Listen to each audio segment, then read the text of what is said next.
Ever walked by a TD Bank and wondered who exactly is behind those green logos? It's a fair question.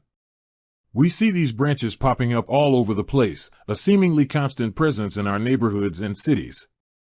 But who truly holds the reins? It's not as simple as one person or family owning this financial giant. To understand who owns TD Bank, we need to dive into the world of publicly traded companies. Unlike a small, privately held business, TD Bank operates as a corporation with its ownership distributed among countless shareholders. Think of it like owning a tiny piece of a very large pie.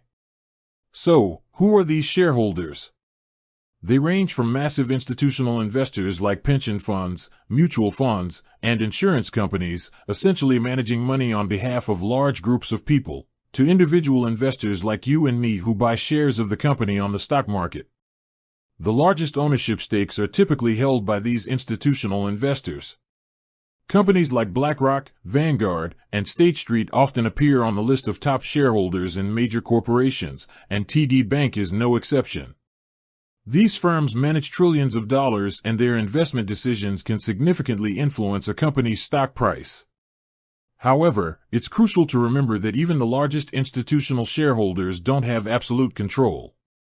Their influence comes from the sheer volume of shares they possess, giving them more voting power on important company decisions, such as electing board members or approving major mergers. Beyond these giants, a significant portion of TD Bank's shares are held by a multitude of smaller investors. These could be individuals saving for retirement through their 401(k)s, people investing through brokerage accounts, or even employees of TD Bank who receive stock options as part of their compensation.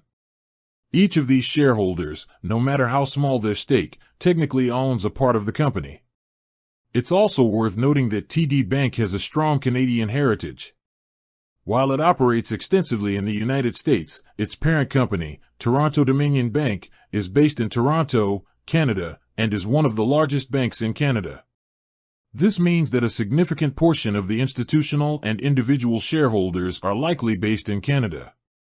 Therefore, the answer to who owns TD Bank isn't a single name, but rather a diverse collection of individuals and institutions, both big and small, primarily located in Canada and the United States. This distributed ownership structure is characteristic of most large, publicly traded companies, allowing for broad investment and participation in the company's growth and success. It also provides a level of oversight and accountability through shareholder meetings and voting rights. Understanding this model of ownership helps us see TD Bank not as a monolithic entity controlled by a select few, but as a company whose ownership is spread across a vast network of investors who believe in its potential. With that said, thanks for watching, and until next time.